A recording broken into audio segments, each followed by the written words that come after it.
I really feel privileged to be here with you tonight. I first want to acknowledge the head of Brooklyn Friends School, Chrissy Caceres. Thank you, Chrissy, and thank you to your faculty, staff, the teachers and administrators for your dedication to the great institution of BFS and its students. I'd also like to recognize my fellow alumni and speaker at today's ceremony, Susan Siegel-Rye. Thank you to the parents who have brought the students thus far, and good evening to you all, soon to be graduates of Brooklyn Friends School. So, in the past 4 months, I've been asked to speak a lot. People who didn't return my phone calls now do. And they want me to be on every Zoom call, every kind of activity that they have. I wonder why. But if I were to apply my New York cynic, no new friends kind of scale of things, Brooklyn Friends would still be in the mix, because this is my foundation, and you all are part of my history. Now, when I was a student at Brooklyn Friends, I still have very, very fond memories of my classes with so many people. I remember Ann Brumfield and Alexander Silverton, Adisa Weeks. I still talk regularly with now Judge Dina Douglas here in Brooklyn. I remember when we moved to Adams Street. That's how old I am. I remember teachers taking us for walks across the Brooklyn Bridge, playing in the park across from the courthouse. I remember when they built the gym on the roof. I remember Chris manning the elevator and his hugs every morning and him singing opera as the elevator went up. I'm not sure if it was merely that it was the 1970s, it was New York City, it was Brooklyn Friends, but it was where I learned the power of the divine light in all of us, that there is beauty and fulfillment in having different friends, people who come from different cultures, experiences, socioeconomic groups, that having that alone, having that meld of people in your life, that can make you rich. I have friends during that time who went through tragedies. I remember a classmate having their parent murdered during our kindergarten year and primary level. Classmates who came to the school having fled persecution in foreign countries. Classmates living on the fringes of the economy, and those that had tremendous wealth. Their lives, and I hope my own life, enriched each other. Now, we all have lived through the ordeal of COVID-19 pandemic for the past year and a half. Some of you may have had the virus or lost loved ones, family members, or a friend. The way we live our lives and go about our normal day-to-day activities has been completely and probably forever altered. We all have been impacted and touched in some way, shape, or form by this global experience. What will be important now is what you do in the aftermath of the pandemic. Despite the difficulties, the loss, and the many, many changes you've had to deal with, what will matter most is what you have learned and how you apply it to your present and future. Because interestingly, some of the most devastating things that happen to us have the capacity to teach us the most. Each of you are about to end and simultaneously begin one of the most significant periods of your life, the transition from high school student to, can I say it, young adulthood, right? You're an adult. There's nothing like it.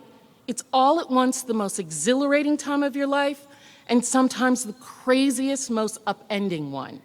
So, in anticipation of the, at times, extremely conflicting time that is about to greet each of you, I've compiled what I believe will be the very useful list of items to help walk you through this upcoming season of your lives.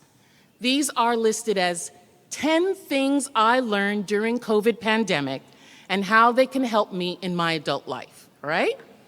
Number 1, learning to coexist.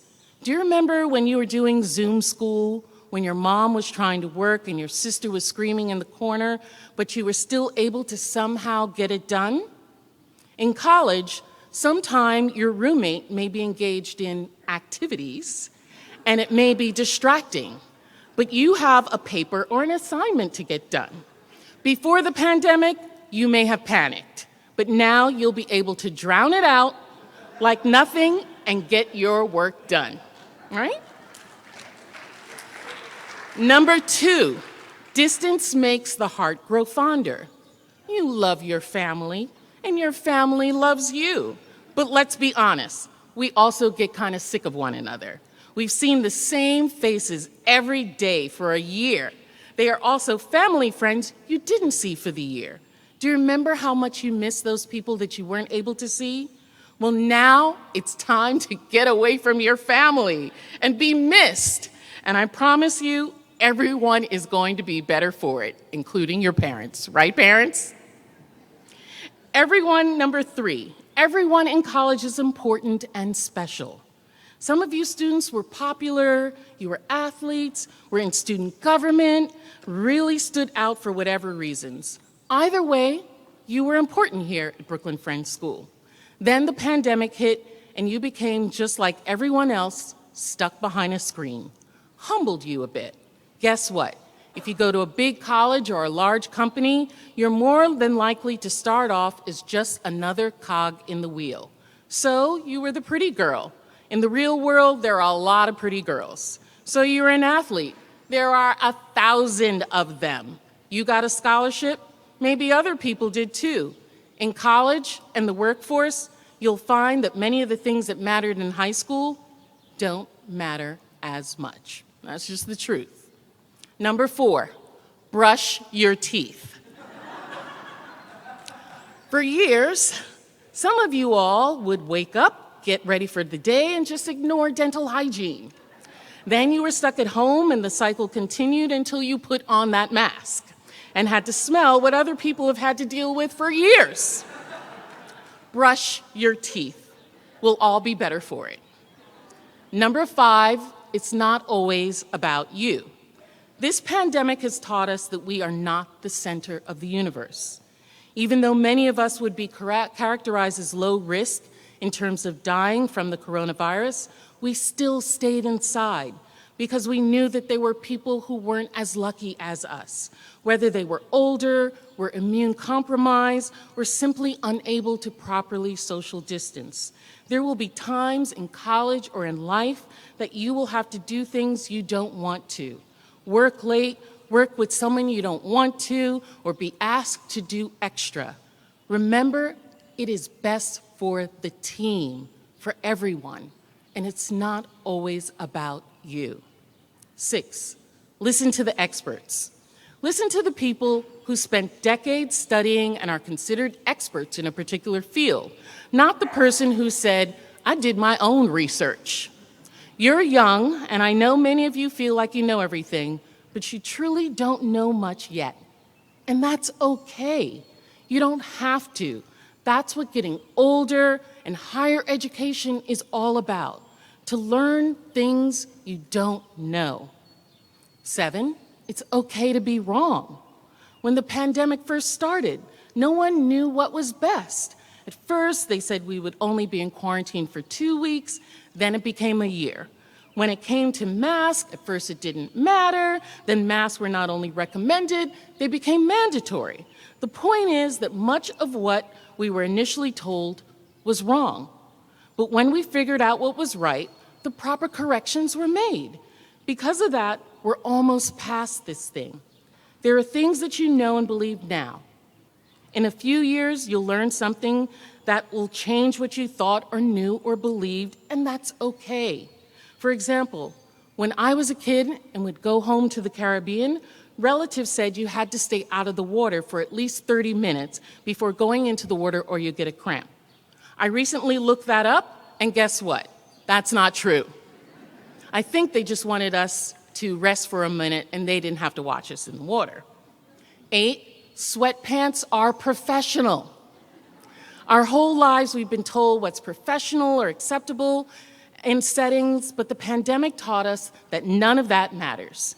CEOs were meeting on Zoom in sweatpants daily. So were members of Congress. I know, I did it. In college, having to walk from class to class is tiring, and wearing jeans is not it. Sweatpants and leggings will consume your life in college. And closer, but that's okay. Embrace it.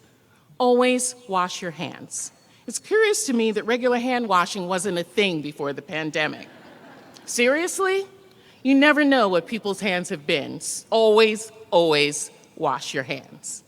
And 10, together we can do amazing things. We, all of us here, got through this pandemic together. From teachers having to adapt to teaching virtually, to you students being patient and giving up things like senior trips, or potentially some people gave up proms, having to spend time at home, parents losing jobs. Scientists from around the world worked together without the usual bureaucratic red tape, and were able to get us a vaccine within a year. That's unheard of. This pandemic may have been challenging and cost a great deal in human lives, but it showed us that together, we all can still do amazing things together. From all of the work you and others have put into this special day, your graduation, to all the countries in the world working together to eliminate a virus. On a slightly different note, the nation and the world that your generations are going into, meaning you all, the world that you are getting ready to enter, is on the precipice of great change. Our nation itself is torn in an ideological battle that could and most likely will determine the fate of democracy and what the future of social justice and equity will look like. Much like both the promise and the pain contained in the experience of when a mother brings in a new life into the world, and as you heard, I've had 5 children. I did them all natural so I could hold it against each one of them afterwards. Our nation and world are on the cusp of what could either be a future marked by a long-awaited sweeping reforms for our good, or stagnation and retreat into archaic, unjust systems and ways of thinking. As graduates of Brooklyn Friends, you have been trained to engage, to not just watch, but to be a part for good, for those who need it most. You know, my parents moved to New York City in the 1950s from a very small island in the Caribbean, St. Croix. When my mother graduated from high school here in New York at Girls High School, now Boys and Girls High School, there were very few Black women there, and they made her go to speech classes to try and get rid of her accent. My parents were older siblings who recognized they had a responsibility to save money and support younger siblings and their family back home. I can remember my father's younger brother sleeping on our couch while he was doing his residency here in New York. They have shared with me how when they were dating, they went to night court because it was free entertainment. They often sent me down to the Virgin Islands for school holidays. I thought it was because I was getting a vacation and to help me stay connected. I learned later on it was so they didn't have to pay childcare and they could work double shifts here in the city to send more money back home. They struggled to send me to Brooklyn Friends, then to boarding school and to Georgetown. While I know they wanted the best for me, they could never have imagined that their daughter, who took the G train to school, rushing late every day, would travel to Washington to not only be a member of Congress, but to be chosen to prosecute a president.